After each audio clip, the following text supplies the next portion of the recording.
ఈ రోజు వీడియోలో సమ్మర్లో స్పెషల్గా శరీరంలోని వేడిని తగ్గించి నీరసాన్ని తగ్గించి మంచి ఎనర్జీని ఇచ్చే కర్బూజా జ్యూస్ని ఇంట్లోనే ఈజీగా ఎలా తయారు చేసుకోవాలో చూద్దాం.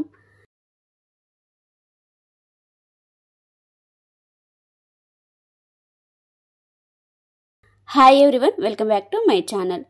మనం కర్బూజా జ్యూస్ని ఇంట్లో కేవలం 2 నిమిషాల్లోనే ఈజీగా తయారు చేసుకొని చల్లగా తాగొచ్చు. దీనికోసం నేను ఒక కర్బూజాని తీసుకుంటున్నాను. ముందుగా ఒక కర్బూజాను తీసుకొని దానిపైన ఉన్న పొట్టుని ఏదైనా పీలర్తో తీసివేయాలి.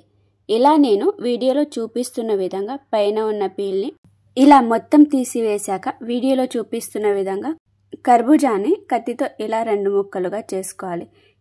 కర్బూజా మధ్యలో గింజలు ఉంటాయి కదా, ఈ గింజల్ని స్పూన్తో ఇలా మొత్తం బయటికి తీసేయాలి.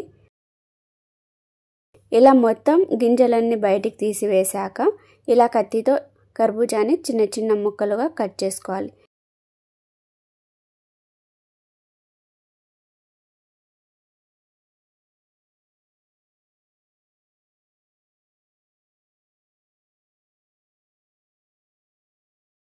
కత్తితో ఇలా చిన్న ముక్కలుగా కట్ చేసుకొని ఇలా పక్కన పెట్టుకోవాలి.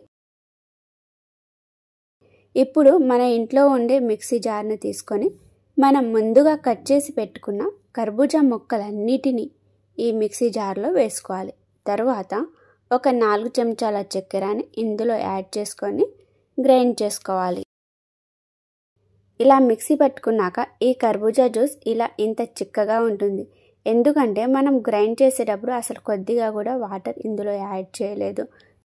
సో ఇప్పుడు ఈ కర్బూజా జ్యూస్లో కొద్దిగా కూల్ వాటర్ని ఇందులో యాడ్ చేసుకొని ఒకసారి స్పూన్తో కలుపుకోవాలి. చల్లగా ఈ కర్బూజా జ్యూస్ని తాగితే ఒంట్లోని వేడి అంతా తగ్గిపోతుంది. అలానే మన ఒంట్లోని నీరసం తగ్గి కొత్త ఎనర్జీ వస్తుంది. చాలా రిఫ్రెష్గా ఉంటుంది.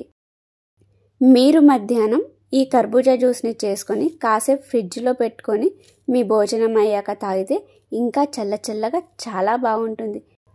చూశారు కదండి, ఇంట్లోనే కేవలం 2 నిమిషాల్లో ఈజీగా కర్బూజా జ్యూస్ని ఎలా తయారు చేసుకోవాలో.